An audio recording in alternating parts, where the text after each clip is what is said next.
Yo, welcome to WizLovesCars, and this is the 2022 Mercedes Benz GLA 250 4MATIC.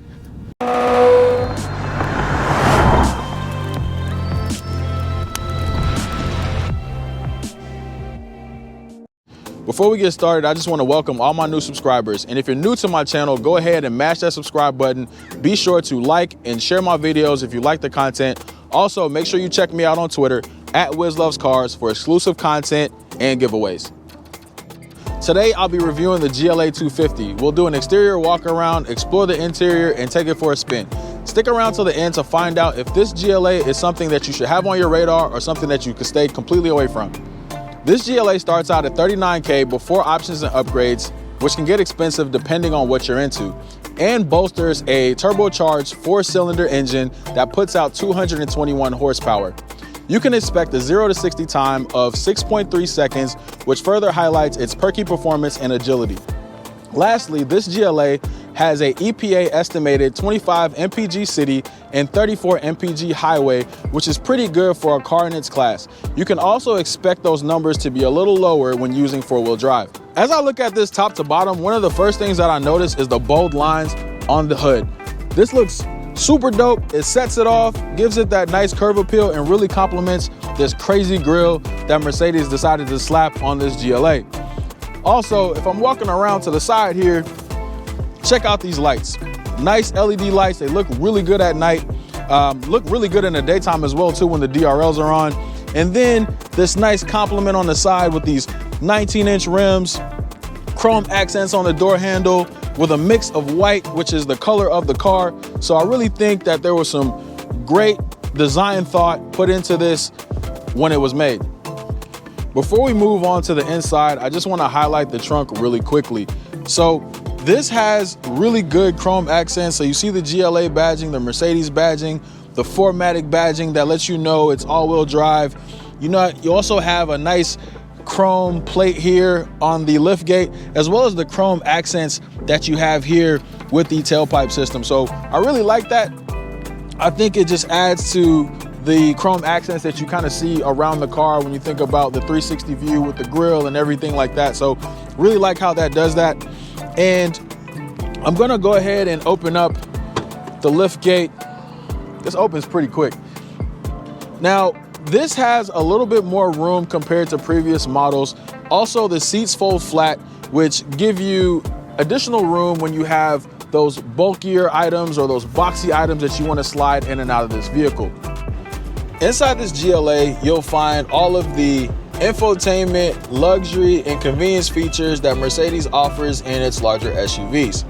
The interior looks upscale, and the layout of the controls is synonymous to what you will find on the GLB or the A-Class, with column-mounted shifters, center console infotainment controllers, and circular vents that sit right along the dashboard that really accent the interior of this vehicle. So a couple features that I want to highlight really quickly are the leather-wrapped steering wheel with the chrome accents. Looks dope, but if you zoom right into that, there are these touch buttons here on the left and right that remind me of a BlackBerry scroll bar. Y'all remember them BBM days, BlackBerry Messenger. So these can be used to control the driver's side cluster on the left-hand side. So I can scroll up and scroll down, and I can select different menu options. And the one on the right side of the steering wheel I use for the infotainment screen. So I can use this to skip ahead to different songs or go to the search menu or whatever it is that I want to use that for. Moving right along, there is the trackpad that's down here as well, along with some controls here on the center stack. So there's a drive mode setting. There's also another volume control that's down here that complements the volume control that's sitting here on the actual steering wheel. And then here is a little wrist rest for you if you want to use this trackpad. So you can use this trackpad for a couple things.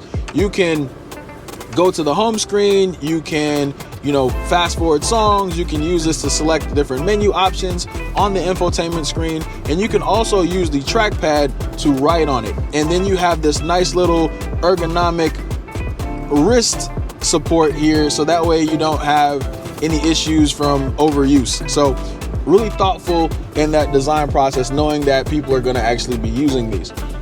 There's a couple pieces of storage here. So there's some storage down here where you can, fit keys and little knickknacks or whatever it is that you need.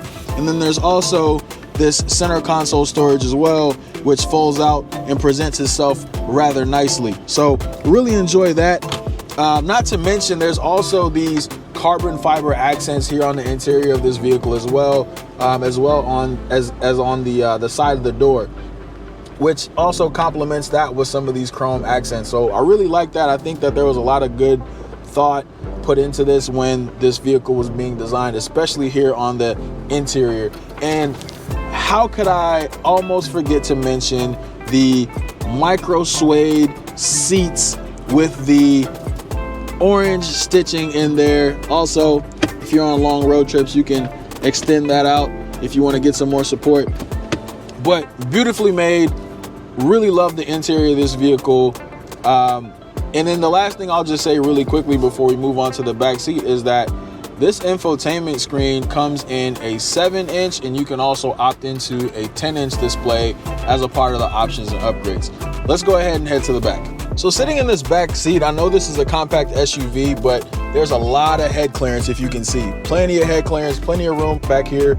And one of the previous complaints with this vehicle was the fact that there wasn't enough space back here. So with these newer models, there's also about 5 more inches of room that passengers are gonna have here in the back seat. Additionally, just wanna talk about the charging options that you have back here. So you can actually plug something in, and then you have these USB-C charging ports back here. But again, not really much to talk about back here, but just wanna compliment the amount of room that I have back here, both knees and head clearance. Let's take it for a spin. So I wouldn't be doing this GLA any justice if I didn't drive it at night. Look at the ambient lighting. It is amazing. It reflects off the chrome accents on the vents. You got it on the door. The dual display is looking amazing. This is just a beautifully designed vehicle. So we're gonna actually do a U-turn here. The steering wheel in comfort mode is a little loose, so it's not, yes, it has a little bit of play in it. I don't really like that too much. It comes in, you can kind of feel it with the actual turning radius, and the turn that I just made now, that turn felt like it was a much wider turn, and I had to put a lot more effort into that turn to make this vehicle go where I wanted it to go. So let's try changing lanes. Yep, so a little bit more effort in there. It's pretty quick. Like I said, we're in comfort mode, so we're warming up right now. This feels good. So I'm gonna go ahead and flip this around, and I'm gonna put it in sport mode, and that should change the drive settings a little bit. Also, the suspension feels pretty good. Oh my goodness. Listen to that thing gurgle. Oh yeah. Oh yeah, this is absolutely fun. This compact SUV should not be this fun. This is nice.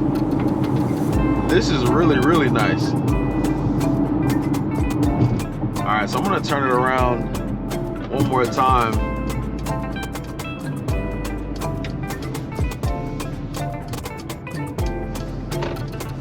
I'm gonna go from 0 to 60.